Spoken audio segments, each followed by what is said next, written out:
And good morning, I'm Tracy Sinclair. Of course, this is meteorologist Aaron Morrison, and we are going to talk just a little bit about what's going on with all of this rain. And first, there we go. Let's try this. You can actually see us. That's so much better.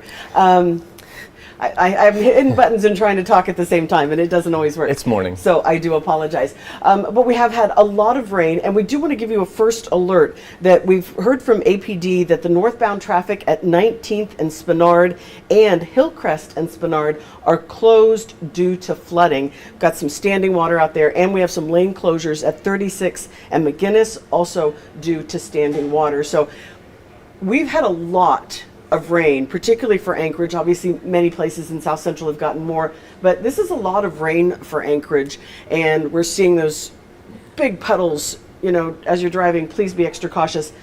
Question is, what's going on? How long is this going to last? Well, we've been talking about it for quite some time now. An atmospheric river really bringing in all of that widespread rainfall to South Central. We've seen some areas exceed 5 inches of rain just within the past 48 hours. We'll go ahead and give you a look at what we've been seeing across South Central when it comes to those rainfall totals. Now, Seward has seen more than 5 inches, but this is just within the last 48 hours. More rain has fallen since then, but you can see from Anchorage out towards Portage, we're seeing up to 2 inches of rainfall. Lighter amounts have fallen across eastern Prince William Sound. That's where we're still seeing the influence from the ridge, and then of course across western parts of the Kenai. It certainly has been on the wetter side or drier side as well. But wet conditions, that continues to build into a large portion of South Central. These soaking rains have been with us for quite some time, and we do have a flood watch in effect for the eastern Kenai Peninsula until 2 p.m. This afternoon. Low-lying flooding is occurring not only out towards Seward, but of course here in the Anchorage Bowl and surrounding locations dealing with some of that flooding potential. And again, Seward has already seen up to 5 inches, and there is an outside potential that Seward could see 7 inches of rain when all is said and done as that intensity continues to decrease into the night. And do you want to see, we do have some video of some of the overflow. Explain what we're looking here. This is from down in Seward. Yeah, this is the amount of water that continues to fall out towards Seward. I do believe this is coming in that little spillway as you head out towards Lowell Point. You can see just the amount of water that is just discharging. That is where we have seen upwards of about 5 to 6 inches of rainfall. But this video courtesy of James Unrein, we have seen swelling through Lowell Canyon from the amount of rain that continues to run off into those streams and rivers. So it's really the streams and creeks that are going to see some of the greatest impacts from that flooding potential here over the next, really through the remainder of today, with drier conditions expected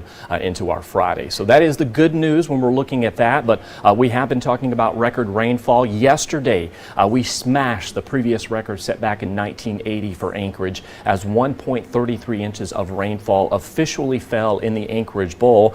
When you add on to what we've seen for the year as a whole, we're sitting at just under 10 3/4 of an inch, which is the third wettest year through August 7th. The wettest goes to 1963 when nearly 12.5 inches of rain fell. And then, of course, 2023 was also within the top 3 wettest through August 7th through last year as well. This is just crazy. And I've lived up here since 72. So long time Alaskan, long time Anchorage resident. And when I think of rain, I think of, you know, Anchorage gets those little drizzles and then we're done. And even if we get a lot of them and we're overcast, but this feels like Seattle rain to me and Portland rain to me, where you have to use your windshield wipers. Oh, here's a tip for you as well, because I have a friend that calls me every time it rains. If you have your windshield wipers on, have your headlights on. It's just going to make it easier for everybody to see it. Just stick by that rule. But this just feels like different rain. Is it just because, why are we getting this much rain at this time? Well, I mean, as we've already mentioned, it's that atmospheric river that is just setting up shop here in the Anchorage Bowl. We've got that trough of colder air to our west. We've got that ridge to our east. Embedded within between that is that southerly flow. So let's break this down. What is an atmospheric river? Well, similar to an actual river on the ground, the atmospheric river is just a band of continuous moisture that continues to stream across the region. Of course, it's invisible in the sky. It's that water vapor. But as it rides in over the mountains, mountains that leads to that uplift. That's where we tend to see some of those heavier rainfall totals out near the mountains, and that tends to lead to some drought-busting rainfall as well as snow. We see this during the wintertime through the western coast out towards California. These atmospheric river events certainly lead to some much-needed drought-busting relief. Of course, not drought conditions here, but we have seen ample amounts of rain, and those giant bands of water vapor can be anywhere from about 200 to 400 feet wide. And this is that band that we're watching. There's that ridge over Canada, our trough to the west. You can see that southerly flow, so tropical moisture that we're pulling in here in South Central. And when we're actually looking at the band itself, you can see roughly 250 miles wide. That is the river of air that we're talking about in the atmosphere that continues to build into South Central. Now think about it. We've got that ridge to the east, so very little movement with this storm system. Can't go anywhere that way. So very slow moving to the east. That's why we're seeing this steady rainfall that continues to add up to that record rain that we have been seeing across South Central. And you can see that satellite and radar just how widespread that rain has been. But notice out towards western, southwestern parts of the Kenai, already beginning to dry out. So that is going to be the trend through the remainder of the day. The farther west you live, the earlier you're going to see that rain come to an end. The farther east you live, that rain's going to linger into the night on into tomorrow morning as well. So we do catch some dry time tomorrow. That is the good news. Beyond that, I will tell you, there is more rain heading our way. Okay, so this atmospheric river, it's set up.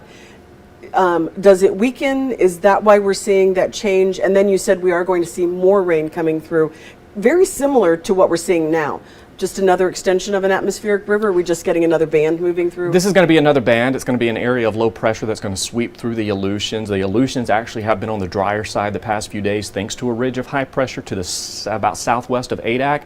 But what's going to happen starting tomorrow, widespread rain builds into the Aleutians, southwest Alaska, and then eventually that is going to arrive here in South Central. We actually, on our future track, you can see that as that rain comes to an end, you can see slowly pushing off to the east. We're going to see some of that heavier rain today shifting out over eastern parts of Prince William Sound through the Copper River Basin, which is actually dealing with some abnormally dry soil. And notice that rain comes to an end into our Friday. Tomorrow, shaping up to be nice. We'll still see some isolated showers here and there, but notice by Saturday, there's that widespread rain building right back into South Central. It's going to stay with us into Sunday, so we are going to see some cooler days here and there.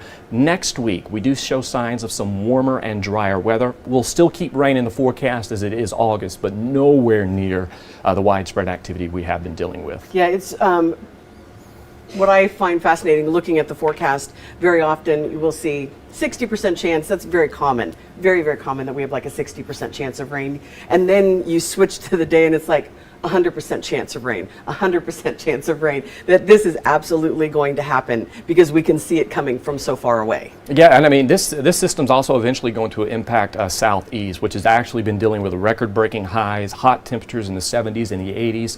Today is the last day of full sunshine for southeast. Starting tomorrow, we see that rain building back in across southeast, which is going to be very beneficial. Southeast, at least the southern interchannel, is dealing with a moderate drought, which is dating back several months. That moderate drought actually extends back to the winter months from the lack of snowfall that we saw in those higher elevations. Yeah, because I think some people might be confused because we have been talking a lot about the flooding that was in Juneau, but that was not rain related. No, not at all. Not at all. That was related to that glacial outburst, all that rush of water that went into the Mendenhall River. So when even though they are seeing flooding down there in some areas, or they saw that burst of flooding earlier in this week, that was not due to rain. So, but the rain is headed that way. Yeah, and it's not going to cause any flooding issues for southeast. No. They'll see significantly less rain than us here in South Central, as we've been talking about. That ridge and that trough is really just keeping that river of air right on top of us. But as that ridge backs off and shifts to the east, that moisture, we're going to see that drier time. So tomorrow, we catch that dry weather, get outside and enjoy it, because a wet weekend is in store for us. It is August. We are in the rainy time of the season, and likely going to end up with another wet month. In fact, July was not only a wet part for South Central, but it was actually the wettest wettest July on record for the state as a whole. Oh my gosh. Well, so we are in August, and we did, Aaron Morrison, you are such a breath of fresh air. with accurate news. Thank you. So thank you. Yes, he is great. We love to see his explanations, and Randy and Stacy are jumping in to say we hope people are safe and everybody's doing okay. Things are relatively fine. I mean, obviously we're not dealing with anything that was quite as drastic as what they saw down in Southeast, but I did want to highlight again that according to APD, the northbound traffic at 19th and Spenard and Hillcrest and Spenard are closed due to flooding, and there are some lane closures at 36th and McGinnis, again, due to standing water. And I know as we're driving through the streets, you see those huge puddles and just pushing water up and to the side. So give the guy in front of you a little bit of extra space as you're out there driving, because you don't want to get caught in all that rain hitting your windshield. So thank you very much for joining us. We will be back here tonight at noon, 4, 5, 6, and 10 with all the latest on this flooding and the rain in South Central. So thank you very much for joining us.